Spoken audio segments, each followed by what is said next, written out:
I've seen a lot of talk about Ted Bundy's alleged hotness and would like to gently remind everyone that there are literally thousands of hot men on the service, almost all of whom are not convicted serial murderers.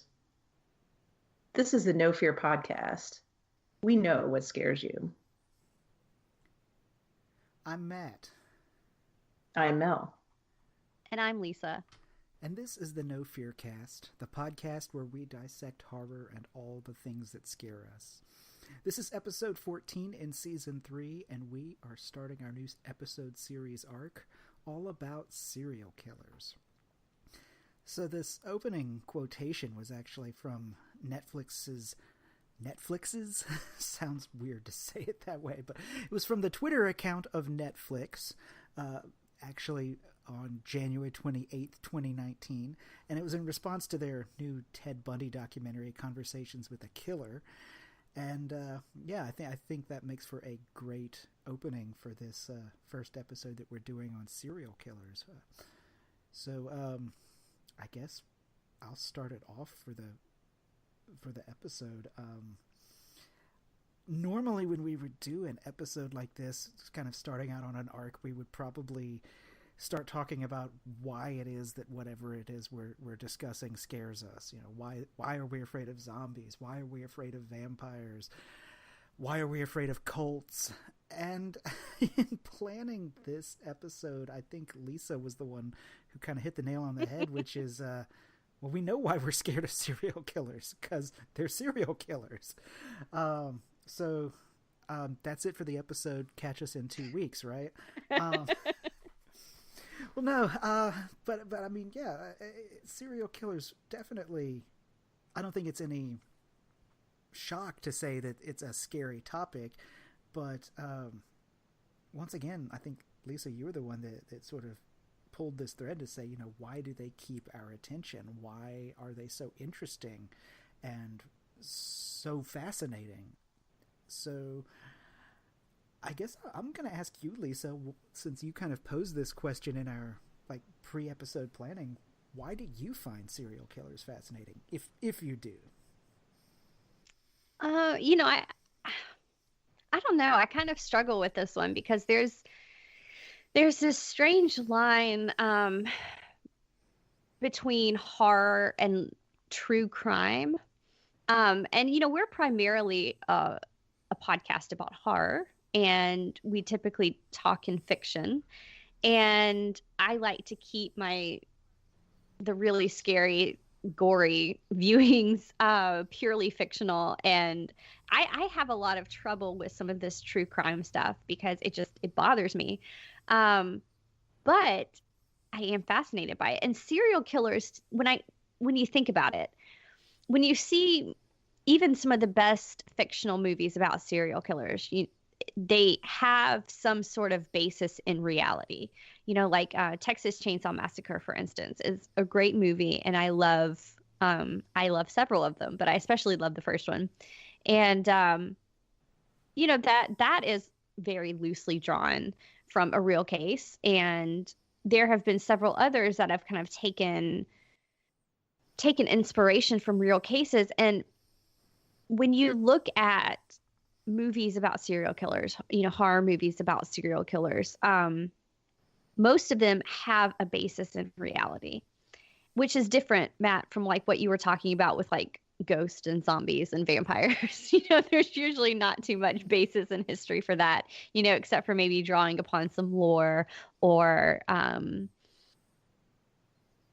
famous novel or something like that. And I guess it's a really long way of saying I don't know. Like, I don't know if I am fascinated with them, or if I am, I don't know if I'm comfortable with that part of myself. I will say that talking about this whole Ted Bundy thing, I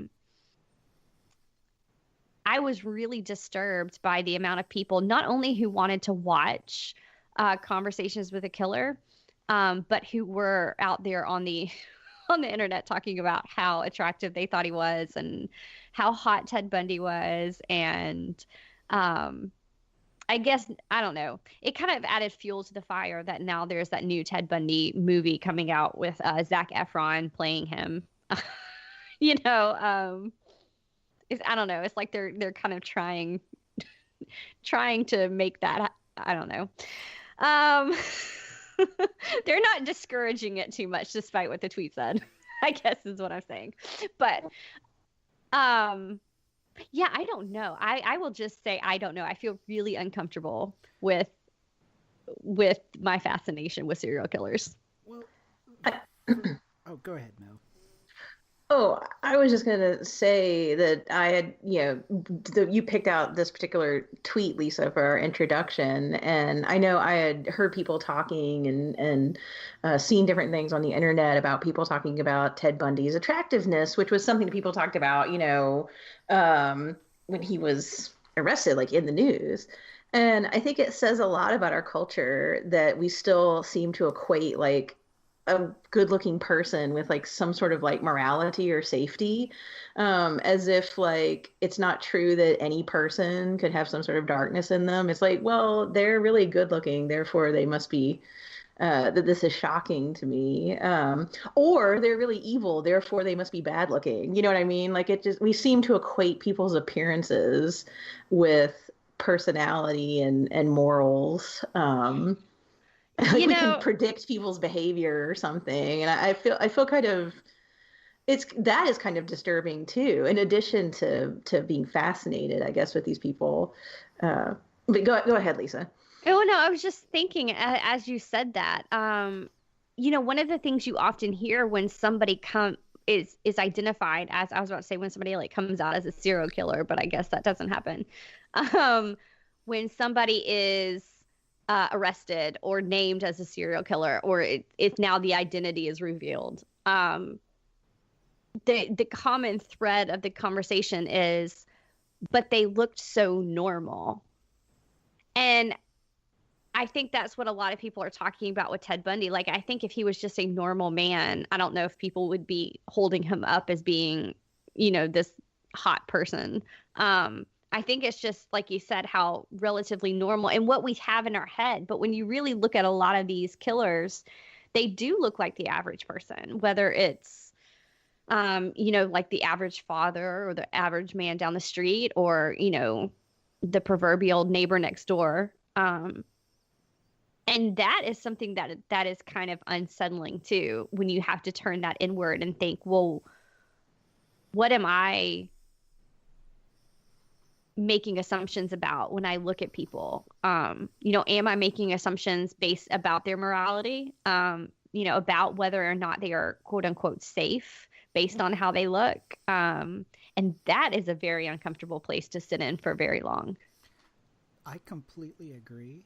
And what I think is interesting is, while you were talking, I was actually thinking, this is a very, like, I don't think we did this intentionally, but I think following up a series on cults with a series on serial killers is actually an interesting logical progression, because we talked about a lot of cults where you can actually identify the cult members because they all dress alike or look very similarly. Or I'm thinking like Heaven's Gate, they all had the same haircut and those sorts of things. And of course, not every cult, but I'm definitely painting with a large brush there. And then we're moving into this thing where it's like the killer among us. I mean, the thing about Ted Bundy or Jeffrey Dahmer or any of these is that, like you said, they looked so normal. They seemed so normal. How could I have been living next door to this murderer this entire time? That kind of thing. And I think part of it is almost that's how they're able to do what they do. I mean, that's the thing about being a psychopath or a sociopath, is that they're able to blend in amongst us, in the sense that, I mean, they may not feel emotion and they may not feel empathy, but they're not like the Joker running around, blowing up buildings and that sort of thing. And that's how they get their victims. Like, that's part of the serial killer MO, I guess. That, I mean, if Ted Bundy wasn't charming and good looking, he would not have been able to kill some of the women that he killed, because they would have never gone off alone with him in the way that they did. And in some cases, yes, he especially towards the end, he broke into houses and was attacking people like in their sleep. But when he started out, he was approaching people in broad daylight.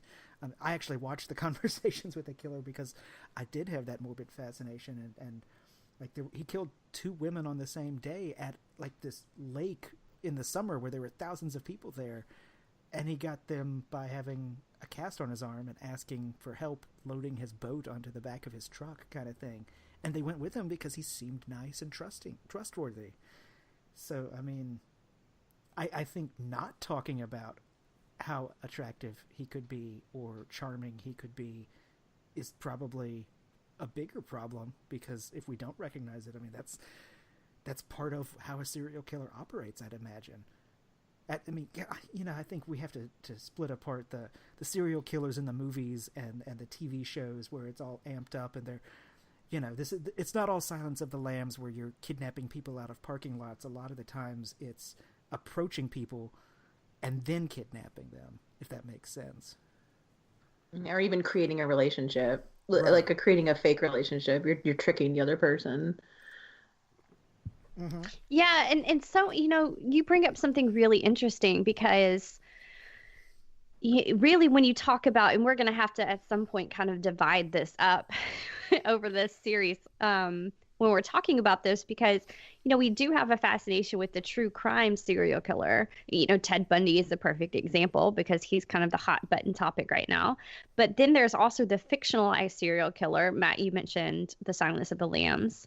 And of course, Hannibal Lecter is one of the most charismatic that have, you know, has really been written.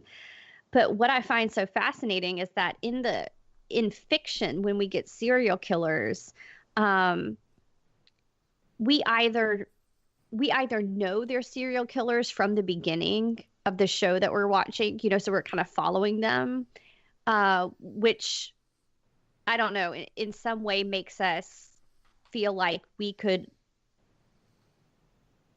get away maybe as an you know, as an audience member. Like it adds a layer of safety because we feel like we could, you know, like, oh, I would recognize him as being creepy, or I would recognize something being off about him, or I would not go and have dinner at Hannibal Lecter's house. You know, like, because we identify him very early on, right? Or the other type of serial killer that we often get is like a masked serial killer, you know, just kind of the crazed, I'm wearing a mask, I'm killing indiscriminately. And those are scary for a different reason, but at the same time, you can see them coming from a mile away. You know, Leatherface isn't hiding in a corner, or he isn't going to lure you, you know, out of your safe space and into his car, because when you see him, you know to run. And I think that's something very different when we watch these true crime things, because we feel like, because these stories are so familiar to us, that we would recognize the Ted Bundys in the world. But Matt, what you're talking about, and I think what you're getting at, is that we're not talking about the fact that he used his quote unquote normalness as a mask of his own. I mean, he was essentially hiding who he was, and that's how he got his victims. Yeah, definitely. And what I found most fascinating in particular about the Netflix documentary, and I don't want to focus the entire episode on just Ted Bundy or just the Netflix thing, but I think one of the reasons why it might have also hit the zeitgeist in such a way is that this is one of the few things that I can think of where it's actually recordings of conversations with the actual serial killer. You know, like we've got the court transcripts of Jeffrey Dahmer and his confession. I don't remember if he confessed or not, or John Wayne Gacy or these other people, but we don't have, like, this was recorded conversations that a journalist made with him over a period of I think about a year or two, visiting him in prison. So like the truth had come out, he had already admitted to everything, and like hearing his perspective on things, and like seeing like the warped way in which he viewed his own past, not just the killing part, but even just his childhood and that sort of thing, because I don't know, it was a really interesting psychological sort of thing for me to see. and well, I say see, it was all audio tapes that they had for the documentary, but it was just really intriguing, and so much of like his. I think part of his downfall was, and this is part of his serial killer persona, I guess, was the arrogance. But like he actually defended himself in one of his trials, and like the way that it was described by people like who had been in the courtroom were like he was very kind of charismatic and believable, except he was so full of himself that he never thought that there was a way that he could get convicted, even with this overwhelming mountain of evidence. So. I don't know. I feel like I've started rambling a little bit. Well, I want to ask something, Sure. Matt, if you don't mind.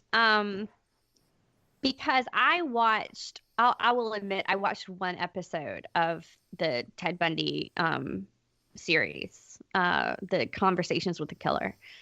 And I got a really bad taste in my mouth watching it because it just bothered me that we were giving so much attention to him again. You know, like I understood after it was happening and after his trial and why people would kind of want to talk about him. And then it just felt like for no reason we were judging him back up again. And that made me mad because, you know, he did kill so many women and, you know, nobody knows the names of the victims or talks about them or their family or the people that they left behind. And like it bothered me that we were giving him a chance to speak. But it also kind of on the flip side, and maybe, I don't know, this is what I'm hoping you can kind of answer for me. On the flip side, you know, I have admitted that I have somewhat of a morbid curiosity about these kind of things. That's why I started watching it in the first place. And I wonder if it's not about, since we do look at these people and we think they look so much like us, you know, they look so normal. They look like they could be anybody. Is it a need to understand, like, for lack of a better phrase, what went wrong with them? You know, so we can kind of dig into that psychology, like you said. You think that's why we're driven to want to hear from, like you said, not just the court documents, not just a testimony, not just, you know, somebody who knew him, because we've got that book, you know, My Best Friend Dahmer or whatever, you know, about the kid who grew up with Jeffrey Dahmer. Is it because we're hoping to get a glimpse into his psychology and figure out, like, why is he the way he is? I think so, and I think you did a great job at sort of teasing out the point that I hadn't quite put my finger on that I was trying to make, because I feel like you just said what I was trying to say so much better and more succinctly than I think I did. So thank you. But yeah, I think that is a big part of it. Well, partly it's, yeah, like what caused this? Because, I mean, there's no question that someone who is sociopathic and a serial killer is clearly an aberration. You know, it's not normal. It's abnormal psychology. It's deviant behavior. And it's, I mean, these sound like clinical terms, but that's not my point. But there's clearly something wrong with these people, and I think there's definitely that curiosity in a lot of people's minds as to, like, well, how did this person end up like this? What happened to this person? You know, was he born this way, or was it something in his life that happened that made him this way? And unfortunately, you don't get that kind of answer from this particular documentary. It really just doesn't, because it's all from his perspective, which is already warped and twisted to suit his own ego. And so I think that's a big cause of our fascination with it, and why it was so popular so quickly once it was released on Netflix. But yeah, It does feel like kind of a dead end too, just like giving him a chance to speak, and there were like later episodes in the series where they actually did have extensive interviews with the one victim of his who escaped and survived and is alive today.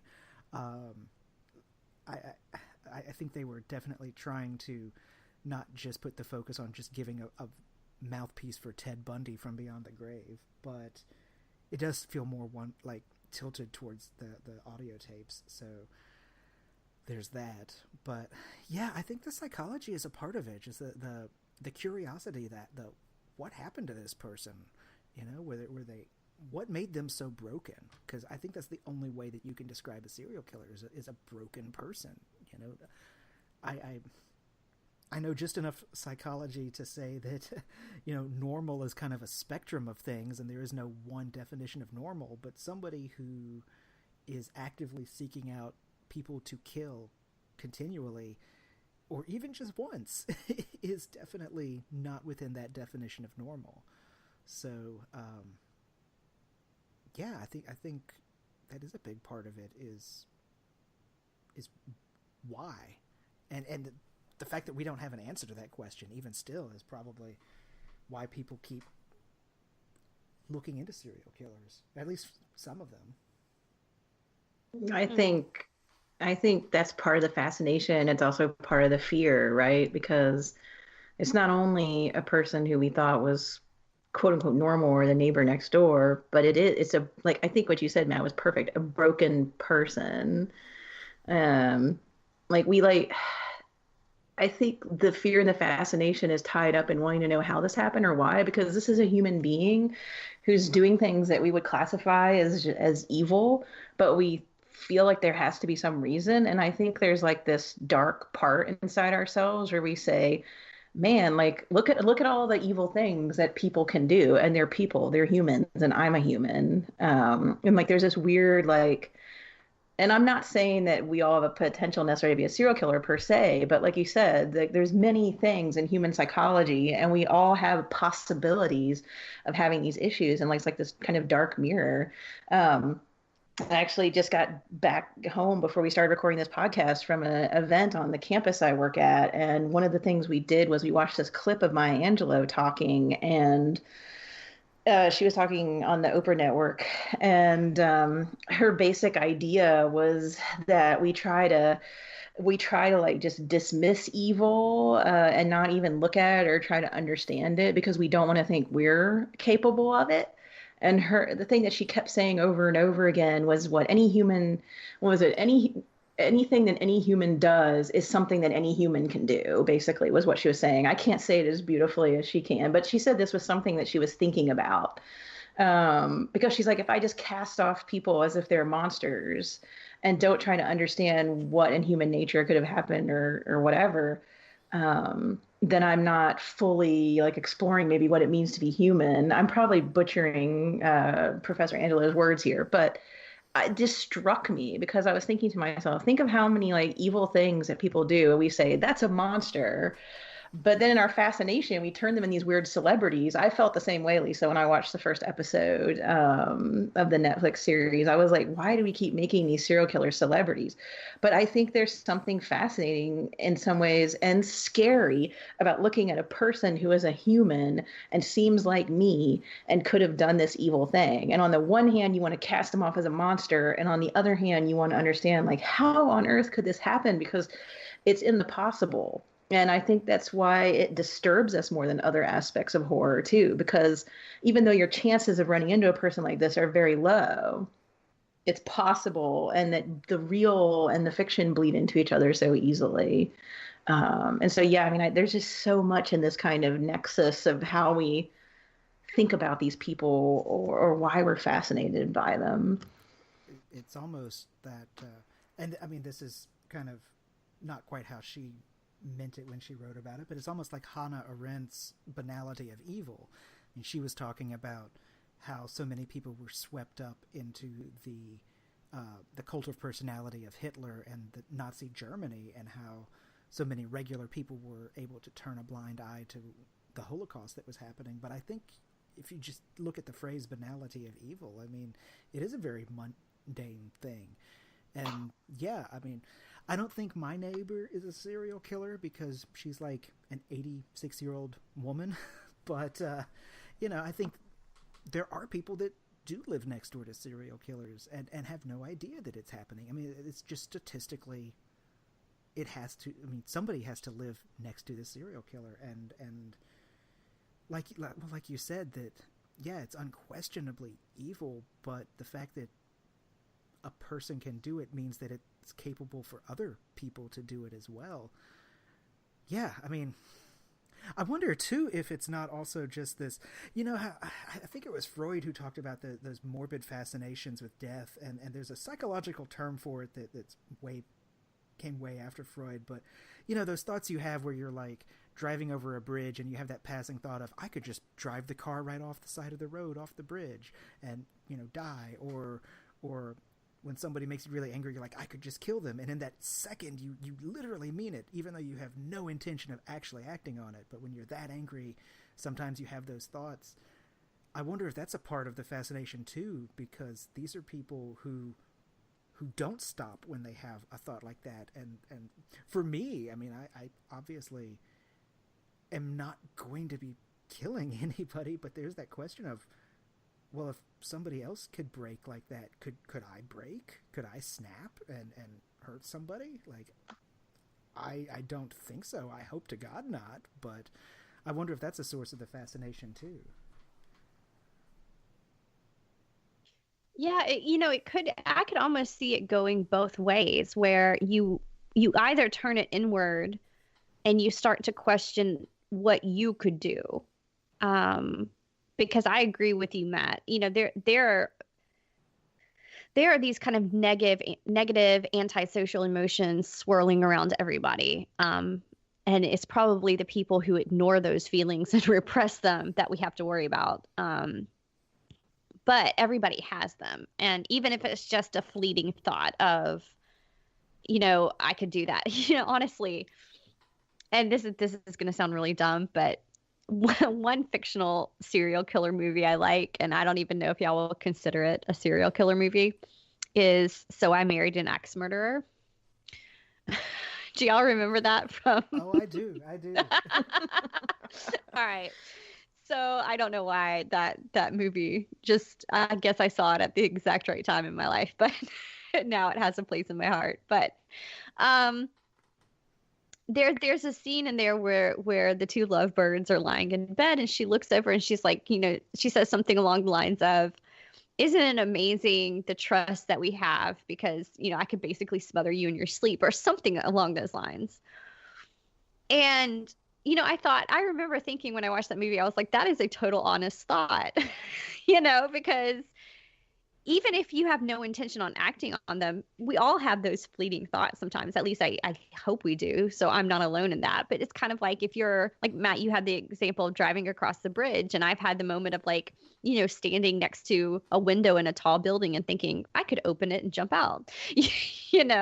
Like, I don't want to. I have no intention of doing it, but it's a very quick, fleeting thought that kind of runs through my brain. And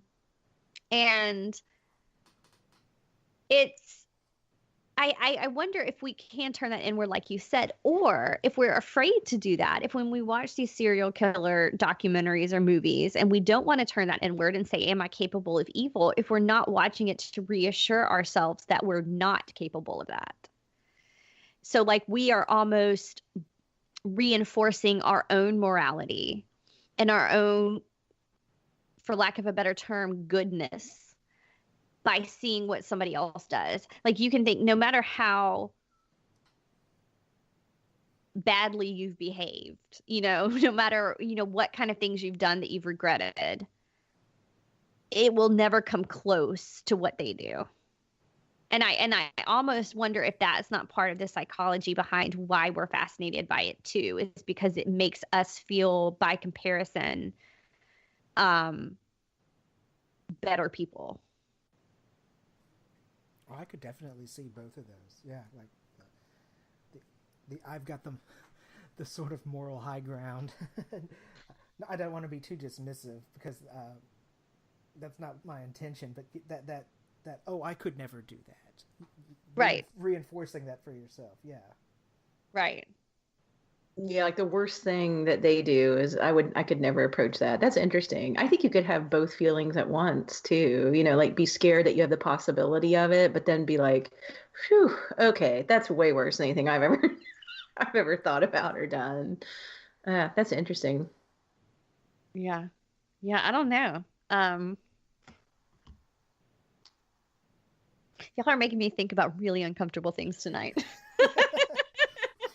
Well, we are a horror podcast, so I mean, if we're not going to get uncomfortable at some point, then I don't know what it is we're doing. But Oh man. I mean, one thing that, and I don't want to get too much into this because I think this would probably be best served by following up for a full episode. But like when you mentioned fictional serial killers, one thing that always like strikes me is, I mean, do you remember like the serial killer movie boom of like the late '90s, early 2000s? Like every 6 months or so there was a serial killer movie, and like half of them had Ashley Judd in them, and I mean, Poor Ashley. I mean, you know what I'm talking about, Yes. though, right? Like those. I do. I mean, Like Bone Collector and movies yeah, of that ilk. Yeah. exactly. And like there was a time of like 5 or 10 years or so where they were just everywhere, and then I guess they just filtered from the movie theaters to the small screen because it seems like, well, I mean, you've got Dexter, but that's not the example I'm looking for. It's oh god, the show with the guy who was on Dharma and Greg. Do you know what I'm talking about? I can't. Are you talking about Criminal Minds? Yes, so many times they have like some kind of serial killer or deranged person that is like a proto serial killer that they catch, like, killing their first victim. That kind of like that whole show is built for like serial killer kind of stuff. I mean, it's just in fiction. It just is part of the zeitgeist. It seems like, No, I mean, every police procedural has one. yeah, yeah. Like it's just it's a matter of it's going to happen at some point in everyone. Like I know the CSI shows had them, and not every episode, of course, but there were definitely serial killer episodes, and yeah, I mean, it's just like it serial killers went from being something that was terrifyingly in the news, because I'm thinking of like from the 60s, from the Charles Manson through kind of the Ted Bundy time. There were so many serial killers in the 70s, essentially. I mean, that's when you had like John Wayne Gacy and Son of Sam and Ted Bundy and all of these killers. And it's not that they've died. Like, I don't think we've had less since then, but just the media frenzy around it, and it's gone from that into something that we've incorporated into our fiction. I mean, I think there's something to that, and definitely worth exploring when we've had a little more time to like research into that idea of how our fiction is, interpolating this relatively recent thing. Because the term serial killer really is, I mean, it wasn't coined in my lifetime, but just before. I mean, the term didn't really exist before the 70s, right? So Right. True. I wonder now that because I wasn't even thinking about like shows like Criminal Minds, or even, now that I think about it, as you said, all the kind of Ashley Judd type late 90s movies. I wasn't even thinking about those as serial killers. Because my mind, when we were first talking about this, went immediately to like Dexter, or we mentioned Hannibal, or even that new show that's based on the book series. Even though that's kind of a weird addition to the genre, I think. But I immediately went to those where you've kind of got a lovable slash charismatic slash interesting killer that you follow. But then there were an awful lot, and I guess there still are, of the police procedurals, and that seems to be a whole subset of this serial killer genre, is following the police procedural, and that kind of plays into our true crime obsession too, because of course we're a podcast, and we would probably be much more successful if we stopped talking about horror movies and started talking about a true crime, because those tend to do really well. But I wonder if that's not touching upon something that fascinates us about it too, because with the shows like Criminal Minds or any of these even movies that involve like the FBI, for instance, or a special crimes unit that's following these killers, is usually by the end, the killer is caught. And I wonder if that gives us a sense of safety in a crazy world. Because we see something that we identify as out of the ordinary, as not normal, as terrifying, because this person can look like anybody and then they could implicate themselves into our lives and bring us great harm. But in these movies and TV shows, they're always going to get caught. Well, and on the flip side, I think that also explains the fascination with someone like, say, Jack the Ripper, who was never caught. I mean, that so much ink has been spilled trying to discern who his identity was. I mean, there's lots of theories, and there's some that are better than others, but I think that's why he was such a subject of fascination that continues to today, is that he was never caught, and people are like, they need that sense of safety and closure in their minds so that they can say, yes, we know who Jack the Ripper was, and that therefore we can prevent it from happening again, that sort of thing. I wonder, are there any contemporary examples of Jack the Rippers that we're fascinated with? Because as soon as you started talking, Matt, and you said, we're fascinated with wanting to know who he is and, maybe to give that closure. But part of it is because it happened so long ago that there's automatically that remove from it. So I wonder if it was happening today, would we be equally as invested in figuring out who Jack the Ripper was? Or is that going to be too close for comfort? Do we not want to hear about it until it is solved and, case closed and the guy's behind bars? Well, the Zodiac killer's still unknown, right? Mm-hmm. Yeah, that's true. That's a really good comparison, actually. I mean, I would also say, have either of you seen the movie Summer of Sam? Yes. Okay. Yeah. 'Cause I think that one, I mean, granted, Robert Ramirez was eventually caught, but I think that movie it's a really interesting movie. For those of you that haven't seen it, Spike Lee directed it. It's interesting movie. It's the first movie I ever remember seeing Adrian Brody in, to be honest. But that's a bit of a side note there.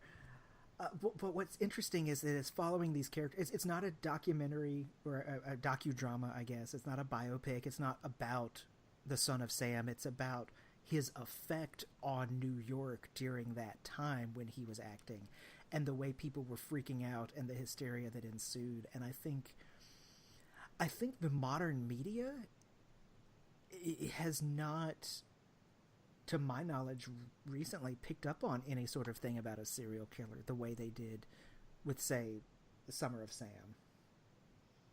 Does that make sense? Like, we haven't had the opportunity to have that mass hysteria and following and saying we don't know who's doing these killings, at least not in recent memory. You're right. I think he took on a mythological quality at the time, and you're right, the movie is really good at capturing that that I don't know if we would be able to get to today, just because of how fast news spreads and the way we report on things. I think you're right. I don't think we would be able to have that same, I don't know the word I'm looking for. Mythological is the only one what I can really think of, if that makes at all sense. Unfortunately, we don't even have the attention span to really follow stuff anymore. Like with the 24-hour news thing, we obsessively follow some stories, but a lot of stuff just falls through the cracks. Like if you have a serial killer, there's lots of time between when they're striking, and so I don't like our national news is just so like all over the place. I don't even know if we would have that concentrated attention like we did back in the day, I guess, when you only had, 3 major news networks. If something caught the attention of the news networks, they would focus on it maybe a little bit more. Well, I think you're right that they don't have the time span to focus on it. So they've shifted their focus to one-off things like the Casey Anthony's and Amanda Knox's Right. and people like that. Or people that go missing like Lacey Peterson. I can name off all these. These are people from within the last 20 years in some cases. But I could draw these names just, without even thinking about them because they were so obsessively covered in the media. So, yeah, I wonder, like you said, there in most cases with serial killers, there's such a gap between their victims that, once a pattern is figured out, then, I mean, it's a longer thing than cable news cycles typically run in, so that's why they've shifted their focus to something equally interesting, which is the one-off horrific story. Well, and two, and this may be kind of Mel what you were talking about when you said that there's that kind of time lag between killings that marks us like a serial killer, for instance, versus like a spree killer or that sort of thing. And when you look at some of these, like look at how we talk about the serial killers. We've mentioned Son of Sam, the Zodiac Killer. We tend to give them names and personalities that kind of go along with those monikers. Ted Bundy might be one who didn't escape, who I mean, escaped without having a name given to him. But I think that's because he was so in the public eye with his court case and trying to be his own lawyer. And, he made a name for himself, and kind of Charles Manson did too. But the rest of them, we've assigned these nicknames to, which makes them seem larger than life in a way that I don't know what word I'm looking for here. That society is almost too jaded, maybe, to fall in like, oh, okay, some guy calling himself the Zodiac is running around killing people. Yeah, I feel like the last one that we really did that with was the BTK killer, and that was still, that's been a few years. Maybe that's what I mean when I try to say like we mythologize them a little bit. And I just don't see that happening with our society anymore. And I don't know why. It may be the news cycle. It may be the way things spread with the internet. I don't know. Yeah, it's definitely not one single thing that we can point to, but just definitely a cultural shift in general. Yeah, for sure. And unfortunately, it may be, I mean, we'd have to look at the numbers, but it may be that spree killings and mass killings are on a slight rise. And like Matt was saying earlier, it's easier to cover that. And that's going to catch, unfortunately, attention. And so the slower burn story, the more individual story, the more local story just doesn't bubble up, maybe. At least not until after the fact. I'm even thinking of, say, the Golden State Killer, which wasn't even referred to as the Golden State Killer until Michelle McNamara started doing research into these rapes and killings that he was doing and put it all together, that because he was operating all throughout California, and like people had a profile of like in several of the areas. But anyway, boy, I lost my train of thought there. So I guess it'd be retroactive mythologizing. Yes, that's a good way of putting it. Like, yeah, retroactive mythologizing. I like that.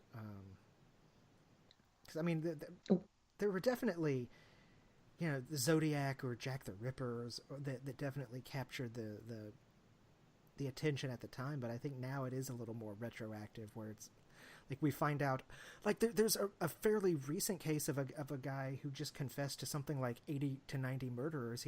He's like dying in prison as we speak and decided to confess, and can't remember his name off the top of my head. But I mean, yeah, this is something that's happening after everything's done because the pattern wasn't even caught. So yeah, I don't know. I think there's something to that with the retroactive mythology these days. Well, I don't know. The more and more we talk about this, I think the cloudier and more confused my mind becomes as we're talking about why we're interested in the serial killer, particularly of the true crime ilk. Because I mean, I can understand why we like fictional ones because the fictional ones are often very interesting. I will always watch Mads Mikkelsen be Hannibal because he's fascinating to watch.